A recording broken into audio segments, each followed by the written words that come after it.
नमस्कार दोस्तों, आपका स्वागत है लाइट एजुकेशन पर। आज हम देखते हैं वेगनर का सिद्धांत क्या है, कैसे ज्वालामुखी आते हैं, कैसे भूकंप आते हैं और कैसे पृथ्वी पर सागर बने, वलित पर्वतों का निर्माण कैसे हुआ और कैसे 33 सागर वलित पर्वतों में चेंज हो गया, महासागर क्या है। सारी बारीक से बारीक बातों पर हम टॉपिक पर बात करेंगे और एक एक पहलू को मैं आपके सामने रखूंगा। सबसे पहले यदि आप हमारे चैनल पर नए हैं तो प्लीज चैनल को सब्सक्राइब कर लें, वीडियो को शेयर कर दें। स्टार्ट करते हैं वेगनर का सिद्धांत। देखिए, अगर आप बात करें पृथ्वी की तो कुछ एंशिएंट पार्ट इसका ये बनता है।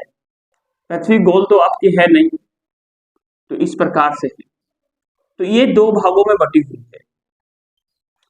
इसका जो उत्तरी भाग है ये हो गया आपका अंकारा लैंड, ये हो गया आपका गोंडवाना लैंड, ठीक है। और इसके बीचों बीच एक सागर बन गया, बीचों बीच एक क्या बन गया, सागर बन गया, जिसको आपने कहा है तैथिस सागर। यहाँ पर ये पैंथेलास वगैरह है, ठीक है, तैथिस सागर, इसको एंशिएंट पार्ट माना जाता है। अब हम बात करेंगे कि वेगनर कौन था, इनने अपना सिद्धांत कैसे दिया और ये आपको क्या बताना चाहता है, आपका एग्जामिनर कैसे क्वेश्चन यहां से बनाएगा। देखिए, वेगनर एक अमेरिकन वैज्ञानिक थे, जलवायु वैज्ञानिक थे, ये जलवायु वैज्ञानिक, निवासी थे ये अमेरिका, ठीक है, अमेरिका के निवासी थे। ये आपके समझ में आ गया। देखिए, हम विस्तार से बात करेंगे अभी।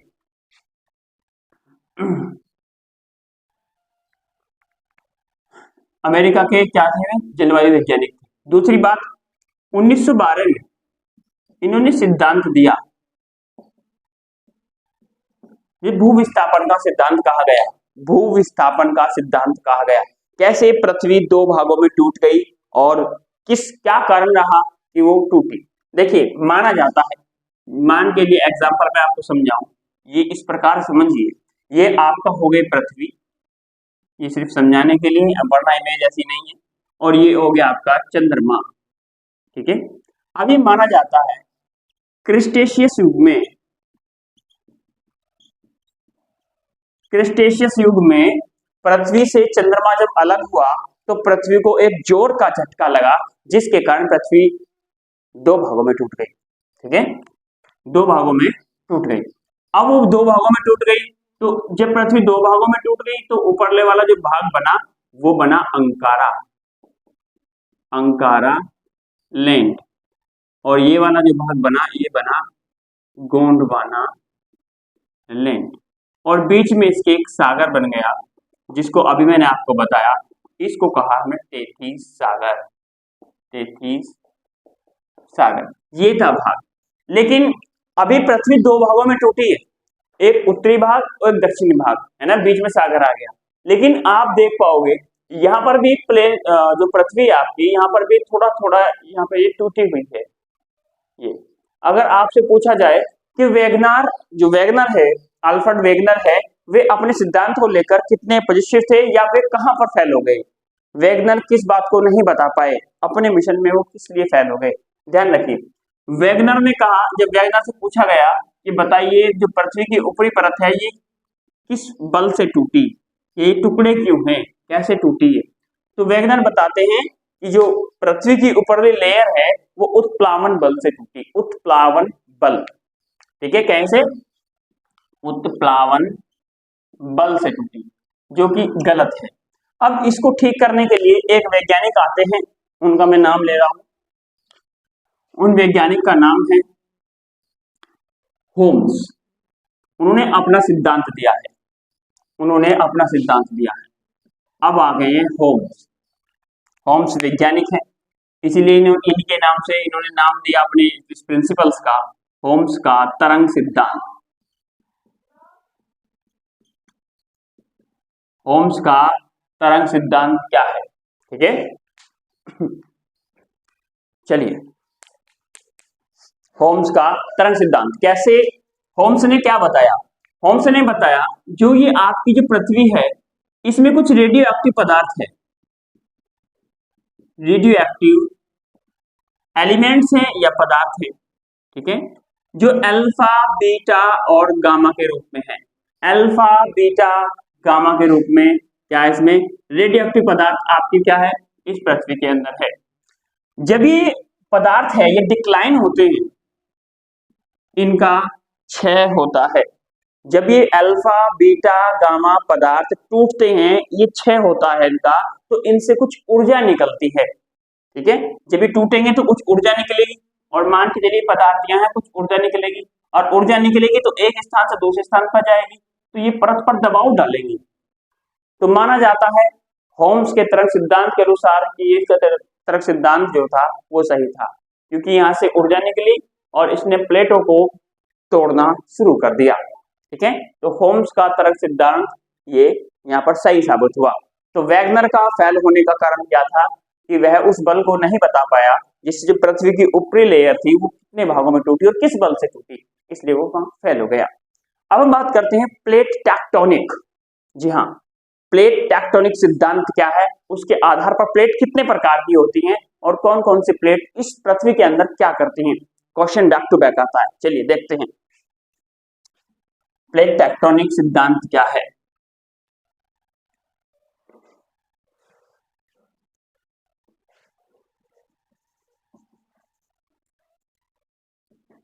प्लेट टेक्टोनिक प्रिंसिपल्स है ना, प्लेट टेक्टोनिक प्रिंसिपल्स क्या है। देखिए इन्होंने क्या बताया, ये जो नियम है, ये जो रूल्स हैं या ये सिद्धांत जो है हैरी हेस ने दिया। हैरी हेस नामक एक वैज्ञानिक थे, इन्होंने दिया।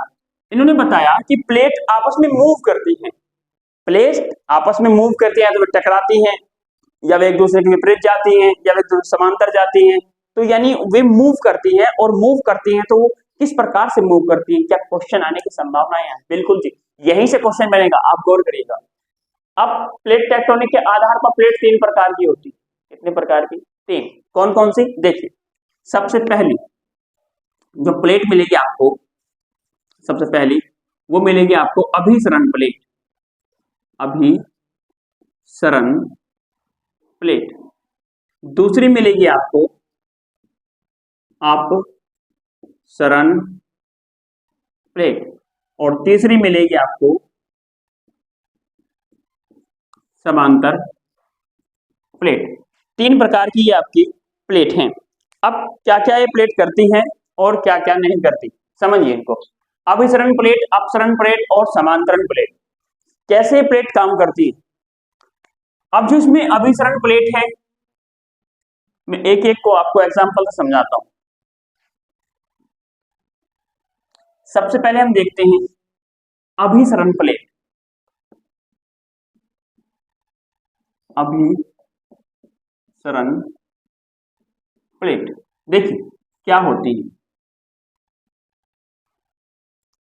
मान के चलिए पृथ्वी की एक प्लेट है ये, ओनली वन, और दूसरी प्लेट इधर से आएगी, ठीक है, और ये इतना करीब हो जाएगी, ये जो प्लेट है इसके विपरीत नहीं है, ये दोनों आपस में टकराएंगे। एक समय ऐसा आएगा तो ये प्लेट एक दूसरे टकराएंगी, लेकिन ये जो प्लेट है एक प्लेट दूसरी प्लेट के नीचे घुस जाती है, ठीक है। अब मुझे बताइए, आप इसको देख पा रहे होंगे कि एक प्लेट दूसरी प्लेट के नीचे घुस गई है। तो जब एक प्लेट दूसरी प्लेट के नीचे घुसेगी तो यहाँ पर आपको पता है भूसंगत या यहाँ पर कोई पानी या गाद होगी। जब इस प्रकार की कंडीशन या घटना किसी भी साइंस यानी प्रकृति में घटती है तो यहाँ से जितनी भी चीजें हैं ये सब ऊपर चली जाएंगी, इस प्रकार से ये ऊपर चली जाएंगी ऐसे, है ना, और यही बन जाता है आपका एक पर्वत, और इन्हीं को कहते हैं हम वलित पर्वत, है ना। अब वलित पर्वतों का निर्माण पूछेगा किन प्लेटों के कारण हुआ, तो पहला क्वेश्चन तो आपका यही है, ये क्वेश्चन आया हुआ है कि वलित पर्वतों का निर्माण किन 2 प्लेटों के टकराने से होता है, तो आपके सामने है अभिसरण प्लेटों के टकराने से वलित पर्वतों का निर्माण होता है, ठीक है। अभी एक क्वेश्चन इसी के अंदर वो बनेगा, यहां पर बनेगा, पूछेगा बताइए प्लेटों के बीच वह कौन सा बल है जिसके कारण वलित पर्वतों का निर्माण होता है। तो यहाँ पर जो बल लगता है उसको कहते हैं संपीड़न, संपीड़न, ठीक है जी। संपीड़न बल के कारण वलित पर्वतों का निर्माण होता है। जहां आप अल्पाइन पर्वत देख रहे हो, जहां आप हिमालय पर्वत देख रहे हो, यहाँ कभी ना कभी भूसन्नति या तैतीस सागर या कोई गाद रही होगी। नॉर्मल सी बात है, आपको मालूम है जब दूसरी प्लेट एक प्लेट नीचे बढ़ेगी तभी तो बलित पर्वत का निर्माण होगा। और हमारा हिमालय क्या है? बलित पर्वत है। अल्पाइन क्या है? बलित पर्वत है। तो जहां आज हिमालय है वहां कभी ना कभी सागर रहा होगा। ठीक है, दैट्स इट। नेक्स्ट, अब हम देखते हैं अपसरण प्लेट। अपसरण प्लेट, जी हाँ, मैं फिर से चित्र बना रहा हूं। चित्रों के माध्यम से समझना थोड़ा आसान हो जाएगा। ज्योग्राफी का पार्ट कुछ ऐसा ही, और ये क्लास जो है आपकी वर्ल्ड ज्योग्राफी की है, ये विश्व भूगोल का पार्ट है। देखिए,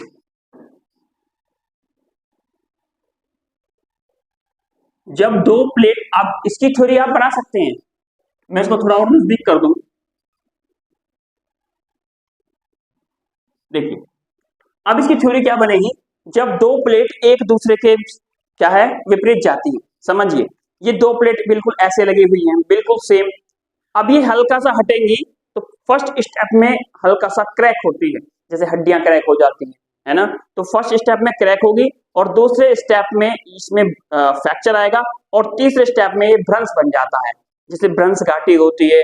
आपकी भी तो नर्मदा नदी और ताप्ती नदी भ्रंश घाटी से बहती है ना।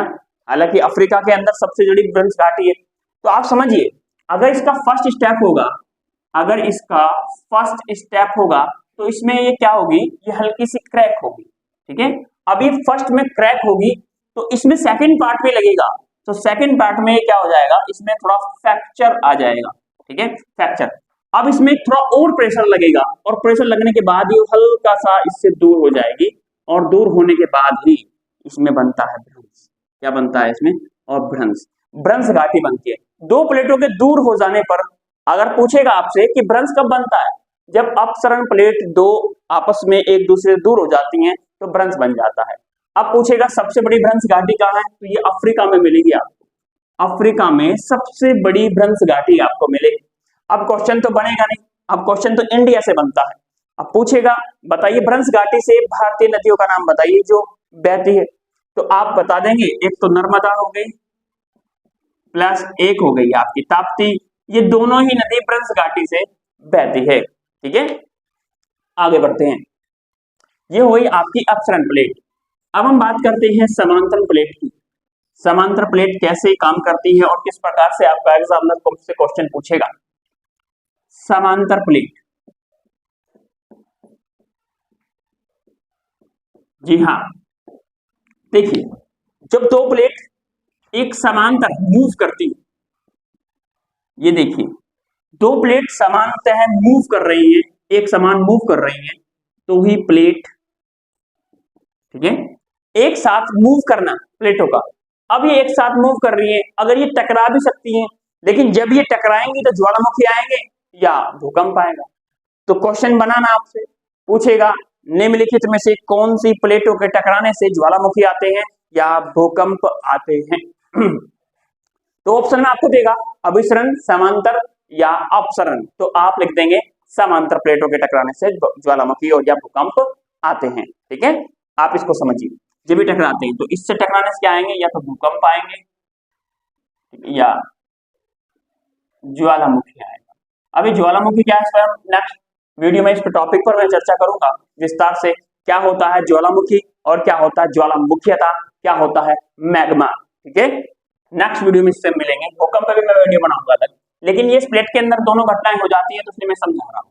ठीक है, तो समांतर प्लेटों का एक साथ जब ये मूव करती हैं तो ये घटनाएं होती हैं। ठीक है, अभी मैं बात कर रहा था हिमालय की। ठीक है, ये तो आपको टॉपिक समझ में आ ही गया होगा सभी के। अब हम बात कर रहे थे हिमालय, अल्पाइन। ठीक है, हिमालय और अल्पाइन। अगर आपसे पूछा जाए जहां आज हिमालय है, जहां आज हिमालय है, यहां पहले क्या था, तो आप दिमाग को यूज कीजिए, माइंड ऑफ यूज कीजिए, आप प्रेजेंट में रहिए। अभी भी आप बता नहीं पा रहे हैं। जहां पहले हिमालय था या अल्पाइन था, वहां पहले क्या था? ये क्वेश्चन आपके कमेंट सेक्शन में जरूर बताइएगा, ठीक है। यदि वीडियो आपको अच्छी लगी हो तो प्लीज वीडियो को ज्यादा से ज्यादा शेयर करें और चैनल को सब्सक्राइब करें। धन्यवाद।